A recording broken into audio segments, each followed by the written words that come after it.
pagi, Bu. Selamat pagi. Dari mana? Dari rumah, Bu. Siapa namanya? Iren, Bu. Iren. Mahasiswa ya? Iya, Bu, Oh, mahasiswa. mahasiswa. Bagaimana kabarnya? Baik, Bu. Oke. Iren tadi ya. Iren kesini pasti ada masalah yang mau diceritakan ya. Iya, Bu, ada, Bu. Ya. Eh, Sebelumnya Ibu jelaskan dulu ya apa itu konseling.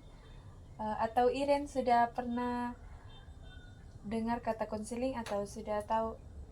Belum, Bu. Oh, belum. Oke, ya. Ibu jelaskan dulu ya apa itu konseling. Jadi, konseling itu merupakan proses pemberian bantuan yang diberikan oleh konselor untuk membantu konseli menyelesaikan masalahnya. Di sini Ibu sebagai konselor dan Iren sebagai konseli. Tapi tidak semua masalah bisa diselesaikannya, termasuk keuangan. Iya, Bu. Di dalam konseling juga ada 3 asas yang perlu diperhatikan. Nah, yang pertama ada asas keterbukaan. Nah, di sini Iren harus terbuka dalam menceritakan semua permasalahan yang dialami. Jangan ada yang ditutup-tutupi ya. Asas yang kedua yaitu asas kerahasiaan. Nah, di mana apapun yang Iren ceritakan, Ibu tidak akan ceritakan ke orang lain, kecuali Iren yang menceritakan ke temannya. Itu tidak termasuk kerahasiaan ya. Jadi asas yang ketiga yaitu asas kesukarelaan, di mana Iren datang di sini atas dasar kesukarelaan atau ada paksaan dari orang lain. Tidak ada, Bu. Datang sendiri. Jadi kemauan Iren sendiri ya. Iya, Bu. Oke. Kemudian Iren butuh waktu berapa lama untuk menceritakan masalahnya? Mungkin 15 menit, Bu. Apakah itu sudah cukup? Iya, Bu. Cukup. Oke. Iren sudah nyaman di sini atau mau pindah ke tempat lain atau di taman atau Di sini saja, di Bu. sini saja? Ya. Masih ada yang mau ditanyakan terkait? Tidak ada, Bu. Oke. Karena Iren sudah nyaman di sini, silakan ceritakan semua masalahnya. Jangan ada yang ditutup-tutupi. Ibu tidak akan menyalahkan Iren. Silakan, saya beri kesempatan untuk Iren untuk menceritakan masalahnya. Jadi, Bu, saya gagal di 2 mata kuliah. Saya merasa sangat hancur dan gak sanggup lagi untuk kuliah. Saya paham ini sangat mengecewakan, tapi kamu sudah melakukan satu tahap, satu langkah penting dengan mencari bantuan. Saya paham ini sangat mengecewakan bagi kamu ya, tapi kamu sudah melakukan langkah penting dengan mencari bantuan. Kita akan coba pahami lebih dalam pikiran-pikiran kamu yang muncul dan bagaimana pengaruhnya terhadap perasaan dan tindakanmu ya. Nah, tadi kamu mengatakan kamu gagal dalam 2 mata kuliah ya.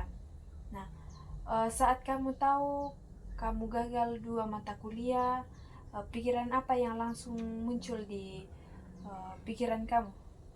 Saya pikir saya bodoh dan semuanya ini sia-sia dan pasti orang tua saya juga kecewa.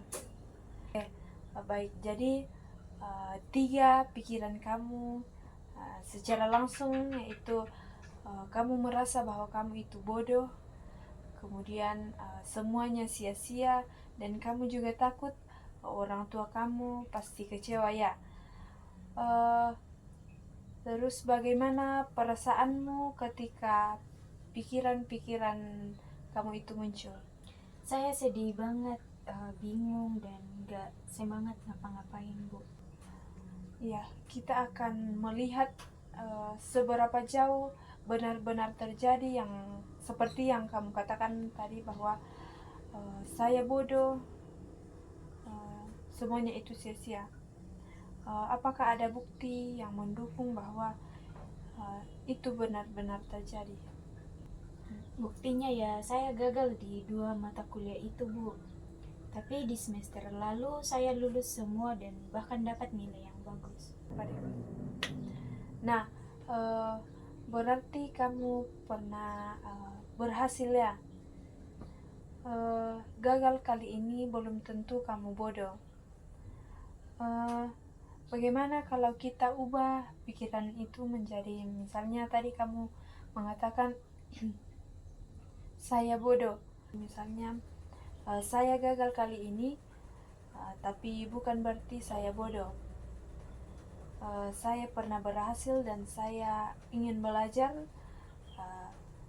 dari kesalahan semester ini. Bagaimana rasanya kalau kamu berpikir seperti itu? Rasanya lebih ringan dan juga lebih masuk akal juga. Ibu boleh tahu 2 mata kuliah yang Iren katakan tadi gagal? Iya, Bu, jadi saya gagal di mata kuliah psikologi dan juga asesmen, Bu. Siapa saja dosennya? Kalau psikologi Ibu Hebe, Bu. Kalau asesmen Ibu Alfrida. Ya. Memang mata kuliahnya susah atau bagaimana? Iya, Bu, jadi mata kuliahnya menurut saya rumit, Bu. Dan tugas-tugasnya juga menurut saya susah, Bu. Jadi setiap kuliah dan ada tugas saya tidak kerjakan, jadi saya jarang untuk masuk kelas karena saya takut masuk kelas ketika tugas saya belum selesai, Bu. Iren jarang masuk di kelas ya karena jarang mengerjakan tugas.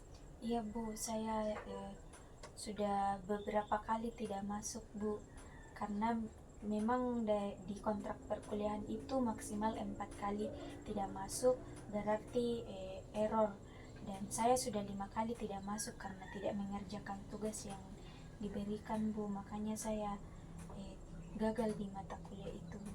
Aduh, ternyata Iren malas juga ya. Iya. Sudah 5 kali batas tidak masuk kelas itu 4 kali ya. Oke, jadi Iren gagal di 2 mata kuliah karena Iren tidak mengerjakan tugas sehingga Iren jarang masuk kuliah ya. Oke, kita coba sekarang kita buat rencana kecil-kecil.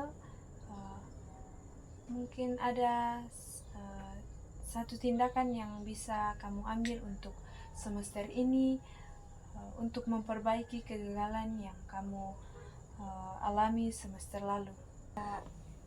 Oke, Bu, mungkin saya bisa ketika ada tugas yang rumit, mungkin saya bisa bertanya kepada teman yang lebih mengerti, Bu. Ibu akan kasih saran. Mungkin bisa kalau Iren di kelas, kalau ada yang tidak dipahami, Iren mungkin bisa bertanya langsung kepada dosen supaya pelajaran yang tidak dimengerti bisa Iren pahami ya. Ataukah mungkin juga bisa Iren chat pribadi langsung ke dosen yang bersangkutan untuk menanyakan pelajaran yang kurang dimengerti ya. Terima kasih, Bu, atas sarannya. Saya akan mencoba saran dari Ibu. Ibu yakin Iren pasti bisa. Nah, Iren sebenarnya itu anak yang pintar. Iren pasti bisa, tapi hanya karena Iren ketika ada tugas Iren jarang kerja ya. Ya, Iren, Ibu berharap Iren bisa berubah ke depannya ya. Iren bisa bangkit dari kegagalan yang pernah dialami sebelumnya. Ibu melihat kasus kamu memang cukup serius ya. Ibu yakin kamu pasti bisa melewati, kamu pasti bisa berubah ke depannya kalau Iren berusaha ya. Mungkin sampai di sini saja layanan konseling kita. Kalau masih ada yang mau ditanyakan, silakan. Sudah tidak ada, Bu. Nah, kita boleh jadwalkan ulang pertemuan kita mungkin minggu depan atau minggu ini. Mungkin minggu depan di hari yang sama dan jam yang sama, Bu. Oke, sampai di sini saja sesi layanan kita pada saat ini. Sampai bertemu minggu depan. Kalau masih ada yang mau ditanyakan, nanti WA Ibu saja ya. Iya, Bu. Terima kasih sudah datang di rumah Ibu. Sampai ketemu minggu depannya. Iya, Bu. Terima kasih, Bu. Sama-sama.